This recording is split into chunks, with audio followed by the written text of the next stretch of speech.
Maître Audrey Nicolas, bonjour. Bonjour. Aujourd'hui, nous aborderons notre entretien avec un cas pratique. Alors, je suis propriétaire d'une maison d'habitation et j'ai proposé à une amie dans le besoin d'y habiter contre une somme symbolique en attendant qu'elle trouve un autre logement. Nous n'avons pas signé de bail. Cela signifie-t-il qu'il n'en existe pas? Alors, la loi du 6 juillet 1989 indique qu'il faut obligatoirement un écrit, sauf lorsqu'il s'agit d'un meublé. Toutefois, la jurisprudence, donc l'ensemble des décisions qui sont rendues, tolère en fait ce qu'on appelle un bail verbal, donc lorsqu'il n'y a pas d'écrit. Donc ça veut dire que l'absence de bail écrit ne veut pas dire qu'il n'y en a pas. Simplement, les preuves en fait de ce bail verbal sont moins évidentes. D'accord. Alors, en cas de litige maintenant, si mon ami ne paye pas son loyer, comment je peux prouver l'existence de ce bail verbal?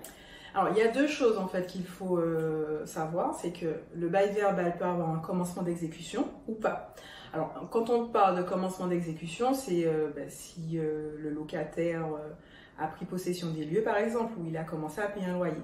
Donc, lorsqu'il n'y a pas de commencement d'exécution, il est très difficile en fait de prouver l'existence du bail verbal, ou alors simplement par un serment.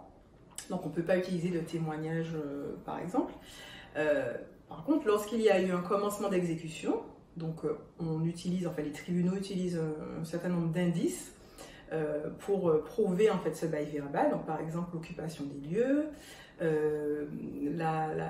le compteur en fait d'électricité, les quittances de loyer, donc le paiement d'un loyer par exemple, ou bien le voisinage ou des témoignages, etc. D'accord. Donc finalement, quel conseil, maître, donneriez-vous à un bailleur ou un locataire en présence d'un bail verbal? Alors, le principal conseil que l'on pourrait donner, c'est de régulariser ce bail verbal par un écrit, s'il est toujours possible de le faire, même si c'est a posteriori, pour la simple et bonne raison que la parole s'envole très loin parfois, alors que les écrits restent. Très bien, merci Maître Audrey Nicolas pour vos réponses et vos conseils. Merci.